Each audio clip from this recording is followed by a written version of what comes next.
ছোট ছোট বাচ্চা মানুষ করছেন এরকম বাবা মাদের উদ্দেশ্যে আমার আজকের এই ভিডিওটা।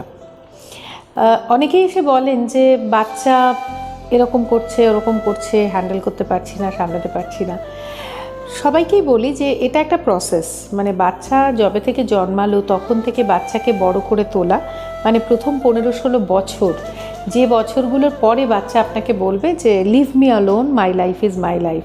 তো সেই স্টেজটা অবধি নিয়ে যেতে ভীষণ রকম অনেক নিরাপত্তাহীনতা, বাচ্চাকে নিয়ে স্ট্রেস, ঝগড়াঝাঁটি, স্বামী স্ত্রীর মনোমালিন্য, তারপরে বাচ্চা কথা শুনছে না, ট্যান্ট্রাম করছে।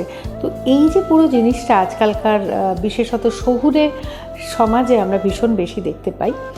এই নিয়েই 2-4 কথা বলবো ভেবে অনেক দিন ধরেই ঠিক করে রেখেছিলাম, তো আজ সেই দিন। প্রথম আমাদের মনে রাখতে হবে যে বাচ্চাদের আমরা সব কটা চাহিদা পূরণ করব না। বাচ্চার মধ্যে একটা ইনহেরেন্ট চাহিদা থাকুক, তার মাথায় থাকুক যে যাই আমি চাইবো সেটাই আমি পাবো না। আর এখানে একটা কথা বলি যে স্বামী স্ত্রী দুজনেই কিন্তু এই জায়গাটাতে এক জায়গায় থাকবেন এবং খুব স্ট্রিক্টলি এক জায়গায় থাকবেন।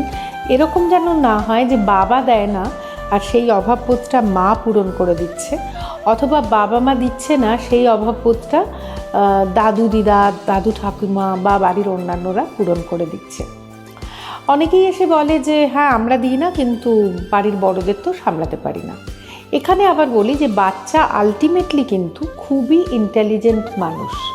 বাচ্চাকে ছোট ভেবে তাকে বোকা ভাবার কোনো কারণ নেই। সুতরাং বাচ্চা যখন বুঝতে পারে যে বাবা মার কাছে আমার চাহিদাটা পূরণ হচ্ছে না, কিন্তু বাড়ির বড়দের কাছে পূরণ হচ্ছে, সে ওইটুকু নেবে, খুশি মনেই নেবে, কিন্তু আবার সে এটাও জানবে যে এখানে আমার একটা শাসনের জায়গা আছে বাবা মার কাছে, এবং এখানে বেগরবাই করা যাবে না, এবং এটাই তাকে আলটিমেট যে সহবত সেটা শেখাবে। অতএব যদি বাচ্চা একটু আদরে আবদারে থাকে বড়দের কাছে, আরও বড়দের কাছে, মানে ওপরের পিঢ়ির লোকদের কাছে, সেটা সে পাক, কিন্তু বাবা মা তাদের একান্ত মানে নিজস্ব যে আশ্রয়টা বাচ্চার, সেই জায়গাটায় যেন সে বোঝে যে কিছুটা এখানে শাসন রয়েছে, এবং এক্ষেত্রে বাবা মা দুজনেই একই জায়গায় থাকবেন। তারা বাচ্চার সামনে কিন্তু বাচ্চাকে কিছু একটা দিয়ে দেওয়া বা বাচ্চার আবদার মেটানোর ক্ষেত্রে তারা নিজেরা কখনো কিন্তু কোনো কনফিউশন বাচ্চার সামনে প্রকাশ করবেন না, 1 নম্বর। দ্বিতীয় কথা হচ্ছে বাচ্চাকে আপনারা কনফিউজ করে দেবেন না।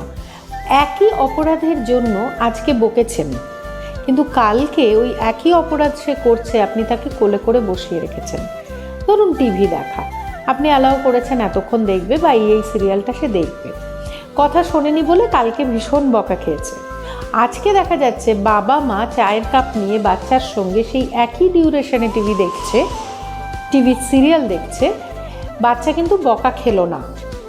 তাতে কি হলো, বাচ্চার মনে একটা কনফিউশন হবে যে এটা বাবা মা অ্যাকচুয়ালি বকছে না বকছে না। সেই জন্য বি পারসিস্টেন্ট, যেটা বলেছেন অন্যায় বা যেটা আপনি মনে করছেন অ্যালাউ করছি না, সেটা আজও অন্যায়, কালও অন্যায়, বাবার কাছেও সেটা অন্যায়, মায়ের কাছেও সেটা অন্যায়। তো এটা খুব ভালো করে মনে রাখবেন যে বাচ্চা মানুষ করার সময় এইটুকু ডিসিপ্লিন আপনাদের নিজেদের মধ্যে মেনটেন করতে হবে। যদি মনে করেন যে আপনি টিভি ওয়াচিং আওয়ার লিমিট করবেন না নিজের জন্য, অথচ বাচ্চার জন্য লিমিট করতে চাইছেন, সেটাও কিন্তু সম্ভব না। বাবা মাকে এই জায়গাটাতে বাচ্চাকে সঠিকভাবে মানুষ করতে গেলে অনেকটা স্যাক্রিফাইস করতে হয়।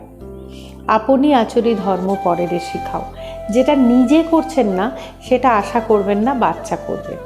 এবং কোন দিন একটু বড় হওয়ার পর সে যদি ঘুরে একবার আপনাকে বলে যে কই তুমি তো করো, তখন কিন্তু শ্রদ্ধার বা সম্মানের জায়গাটা নষ্ট হয়ে গেল। সেই জন্য এই ছোট ছোট জায়গাগুলো অবশ্যই খেয়াল রাখবেন। আর বাচ্চা যখন আরেকটু বড় হবে, ধরুন প্রাইমারি স্কুল শেষের দিকটা বা হাই স্কুলের শুরুর দিকটা, তখন বাচ্চাকে একটা মিতব্যয়িতা, টাকা পয়সার ভ্যালু, এগুলো সম্পর্কে একটুখানি জানকারি দিন। তাদেরকে জানতে দিন যে টাকা পয়সা রোজগার করাটাও কষ্টের, সুতরাং না বুঝে অবিবেচকের মতো খরচ করাটাও উচিত নয়। তারা যাতে বোঝে যে প্রত্যেকটা নোটের গায়ে ঠিকানা লেখা আছে, প্রত্যেকটাই বিশেষ কোনো কারণে পার্সে রয়েছে এবং এটা স্পেন্ট হবে, it is destined to be spent. এটা এমনি ফ্রি বসে আছে, যখন খুশি যেখানে খুশি উড়িয়ে দেওয়া যায় তা নয়। এটা নিয়ে আমি আরেকদিন আরও বিস্তারিত আলোচনা করব। আজকের জন্য এটুকুই। ভালো থাকবেন।